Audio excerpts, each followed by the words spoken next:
Orang yang siqat itu diketahui dengan adilnya, bukan dengan bicaranya, tapi dia orangnya adil, jujur, ya. Kalau kita menuntut ilmu itu kepada orang-orang yang adil. Orang yang adil maksudnya orang yang patuh ibadah, ya, tidak pernah dia berbohong, ya, dia orangnya jujur, amanah, ya, selalu memegang, ya, apa namanya, baiat, ya, tidak boleh dia melanggar baiat. Apalagi kita menjadi murid guru besar kita Al-Mafullah Maulana Syekh, harus kita tetap memegang, ya, sumpah janji dan baiat itu, dan kita laksanakan semua apa yang sudah diwasiatkan oleh beliau. Itu menjadi amanah dari beliau yang harus kita laksanakan. Tidak, karena memang di dalam mencari ilmu atau mempelajari hadis itu harus guru-guru yang memang adil. Banyak ulama yang punya syarat yang agak ketat di dalam mempelajari hadis. Kalau memilih guru itu agak ketat, dia agak apa namanya, agak keras memberikan syarat. Apalagi kalau guru itu suka berbohong, yang suka menipu, suka menzalimi orang lain, apalagi melanggar sumpah baiat, itu sudah tidak pas untuk jadi guru.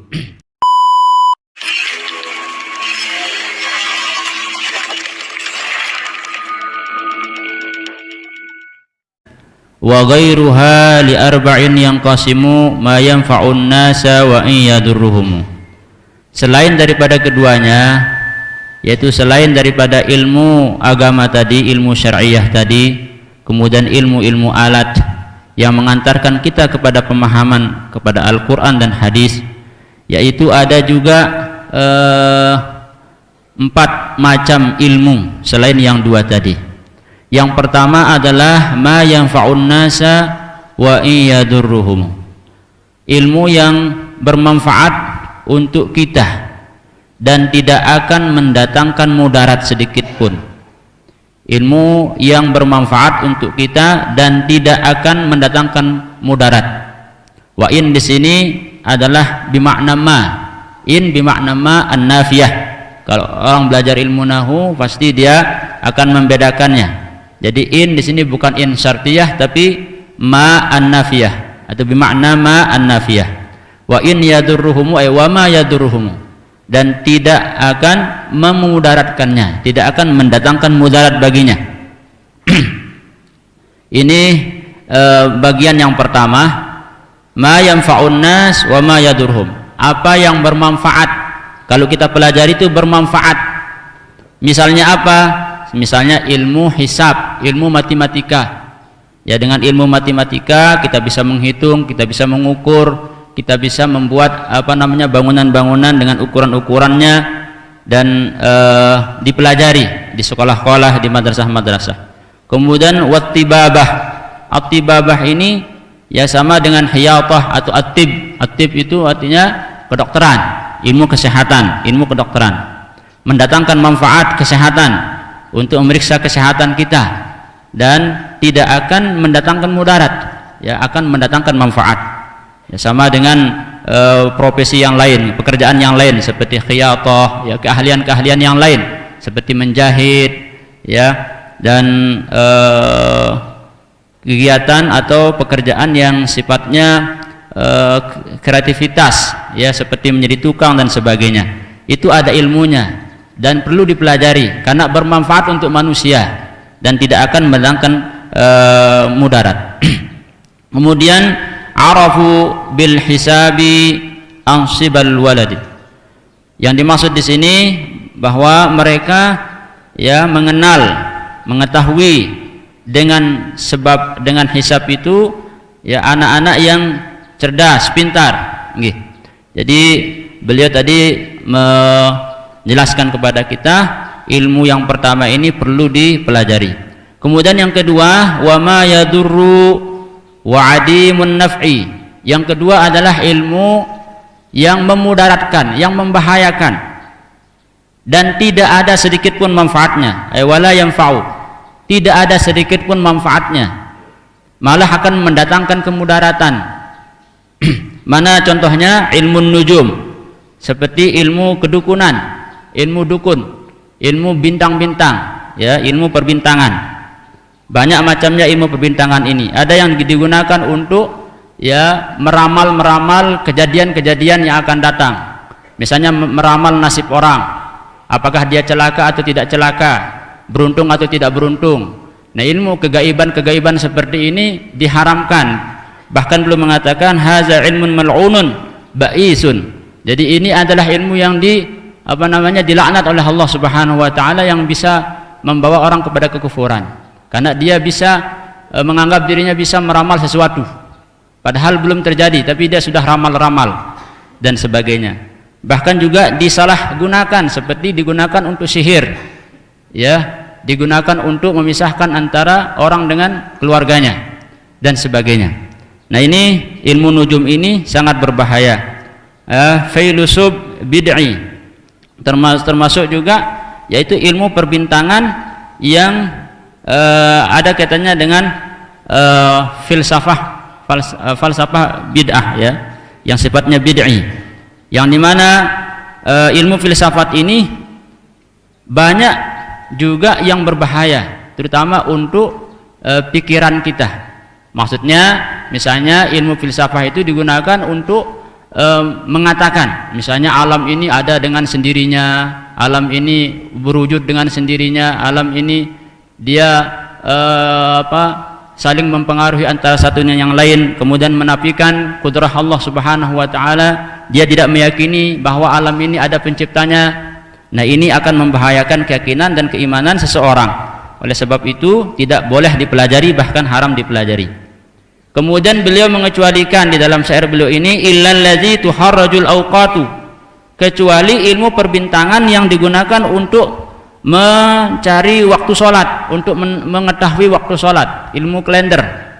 Ya, orang ada membuat kalender, membuat penanggalan, untuk penanggalan hari, penanggalan waktu, ya, untuk mengetahui waktu sholat dan sebagainya, mengetahui satu Ramadan, satu Syawal, untuk menentukan hilal Ramadan, hilal Syawal, untuk menentukan hilal Arafah, haji dan sebagainya. Itu harus dipelajari, yaitu fardu kifayah untuk dipelajari. Ini pengecualian, walaupun itu ada kaitannya dengan ilmu perbintangan, tetapi boleh dipelajari.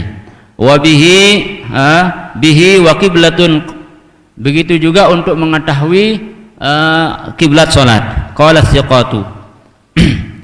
Kemudian as-siqat yang dimaksud beliau di sini adalah, ya, para ulama-ulama kita, ya, ulama-ulama yang memang dipercaya bahwa mereka berpandangan bahwa mempelajari ilmu nujum atau ilmu perbintangan dengan tujuan untuk mengetahui ilmu falak, ilmu waktu sholat dan sebagainya, itu dibolehkan. Yu'rafu bit-ta'dili. Jadi orang yang siqat itu diketahui dengan adilnya,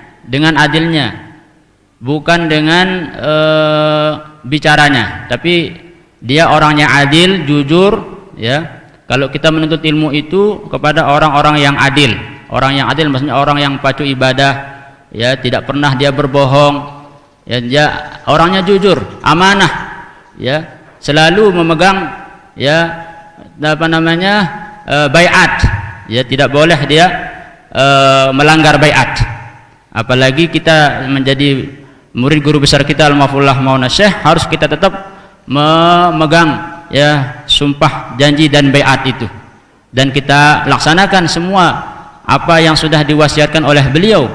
Itu menjadi amanah dari beliau yang harus kita laksanakan. Tidak boleh kita mengingkari, karena kalau kita mengingkari kemudian berbohong, maka akan jatuh kita kepada sifat orang-orang yang suka berbohong. Jatuhlah dia dari derajat keadilannya, ya, kepada sifat kebohongannya. Tidak jadi dia orang yang jujur, ya, batal kejujurannya, batal keadilannya. Kalau hadisnya itu enggak diterima dia. Kalau dia menyampaikan hadis enggak diterima hadisnya karena dia suka berbohong. Nah, ini beliau jelaskan apa itu ta'dil. Ta'dil itu, ya, bagaimana kita menilai, ya, seseorang itu dengan kejujurannya, dengan amanahnya. Kemudian beliau mengatakan termasuk tanda orang yang adil itu, bahasan beliau tadi, Seperti yang dijelaskan oleh guru saya Asy-Syaikh Hakim An-Najjar. Beliau punya guru besar beliau. Ya, beliau ini sangat teliti di dalam belajar, terutama belajar hadis. Beliau tidak biasa belajar kepada orang yang suka surbud duhan. Tahu pelunggu surbud duhan? Surbud duhan ini dengan girang minum asap. Orang yang suka minum asap. Tidak minum asap? Ya wahane. Nah, beliau mengatakan ya. Nam sedih. Tafsir. Nah. Ayo. Nah. Nggih. Ya. Jadi beliau menyampaikan kepada tiang tadi bahwa ini adalah pendapat pribadi syekhnya beliau, bahasanya beliau. Jadi bukan karena merokok itu sesuatu yang makruh, artinya kalaupun dilakukan oleh siapapun ya masih makruh ya begitu. Jadi tidak diharamkan begitu. Itu beliau singgung tadi supaya tidak salah paham pelungguh. Jadi guru beliau ini mengatakan lawu di'atsum fil yamini wad dukhanu fi yasari la syaribtu summa. Seandainya ada racun ditaruh di tangan kanan saya dan ditaruh rokok di tangan kiri saya, maka saya akan minum racun, kata guru beliau itu. Ya. Kenapa beliau lakukan ini? Karena memang di dalam mencari ilmu atau mempelajari hadis itu harus guru-guru yang memang adil. Banyak ulama yang punya syarat yang agak ketat di dalam mempelajari hadis. Kalau memilih guru itu agak ketat dia, agak keras memberikan syarat. Apalagi kalau guru itu suka berbohong, ya suka menipu, suka menzalimi orang lain, ya, apalagi melanggar sumpah baiat, itu sudah tidak pas untuk jadi guru. Kemudian beliau mengatakan taksira najmin fa kufuruhu tamid. Dan orang yang meyakini bahwa bintang itu bisa mempengaruhi, misalnya dia mengatakan oh ini bintangnya ini bintang kejora, mungkin besok ada yang mati ini, misalnya dia bilang begitu.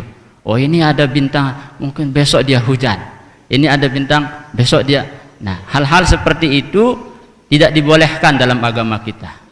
Karena meyakini bintang itu punya pengaruh kepada alam, punya pengaruh kepada suatu peristiwa. Di dalam i'tikad Ahlus Sunnah wal Jamaah itu ya, wal fi'lu wat ta'siru laysa illa li wahidil qahari jalla wa ala. Segala ya, apa saja yang terjadi di alam semesta ini, kemudian pengaruh yang mempengaruhi segala alam semesta ini hanya hak Allah Subhanahu wa taala. Ya, apakah dia mau panas, mau hujan, itu Allah saja yang Allah saja yang menghendaki semuanya, bukan bintang. Ada orang mati misalnya, itu bukan karena bintang, tapi karena Allah Subhanahu wa taala. Jadi kalau ada yang berkeyakinan demikian bahwa bintang-bintang itu punya pengaruh terhadap suatu peristiwa atau kejadian, maka beliau mengatakan fakufuruhu tamid, maka yakinlah bahwa orang itu sudah keluar daripada keimanannya alias kafir. Wa kulli man za'ama tila'a biha 'alal ghuyubi bid'a, dan katakanlah kepada orang yang menyangka dia bisa melihat dengan bintang-bintang itu, dengan tanda-tanda bintang itu hal-hal yang gaib. Misalnya dia mengatakan bahwa si A ini akan mati tinggal 1 bulan. Itu ada kelihatan bintang itu di sebelah kanan itu di atas langit. Oh mungkin ada dia ini meninggal besok katanya. Jadi dia meyakini atau dia mengira, dia mengaku dia mengetahui sesuatu yang gaib. Maka orang tersebut adalah orang yang dianggap kafir, ya, karena tidak boleh demikian. Dan tinggalkanlah apa yang dia lakukan itu, bahasan beliau. kalladzi bi ghairiha yarumu yadda'i ghaiban fahuwal malumu. Dan termasuk orang-orang yang menuntut ya ilmu ini atau mencari ilmu ini dengan tujuan untuk mencari hal-hal yang gaib, hal-hal yang gaib, kemudian dia mengaku mengetahui hal-hal yang gaib. Nah, ini tidak dibolehkan, karena yang mengetahui yang gaib itu hanya Allah Subhanahu wa ta'ala. Itu yang beliau sebutkan dengan gaibul hakiki ya, hakikat yang gaib itu hanya Allah yang tahu. Adapun Rasulullah sallallahu alaihi wasallam mengetahui yang gaib, yaitu namanya gaibun nisbi. Allah Subhanahu wa ta'ala memberitahukan beliau sesuatu yang gaib juga. Misalnya Rasulullah melihat surga, beliau melihat neraka, beliau melihat wanita banyak ya, ada di surga, ada di neraka. Beliau tahu karena Allah yang memberitahu. Begitu juga guru besar kita Al-Mafrullah Maulana Syekh, ya, beliau banyak tahu tentang apa yang akan terjadi untuk masa-masa yang akan datang dengan bahasa isyarat beliau. Beliau tidak pernah berbahasa dengan bahasa yang jelas, tetapi dengan bahasa isyarat. Bahkan kalaupun ya kita bisa katakan beliau ya mengisyaratkan bahwa beliau akan meninggal pada umur 102. Itu ada di dalam kitab Faraid itu, Sahlun Bada bin Nahdati itu. Ini Sahlun Bada ini bahasan beliau angkanya 102. Ya, sesuai dengan jumlah bait syair saya ini 102 bahasan beliau. Ternyata beliau meninggal pada umur 102. Ya. Ini beberapa karomah yang Allah berikan kepada aulia-aulia Allah, dan itu bukan berarti beliau mengetahui hal-hal yang gaib secara hakiki, tetapi hanya sekedar gaib nisbi istilahnya. Karena Allah yang memberitahukan beliau hal-hal yang demikian.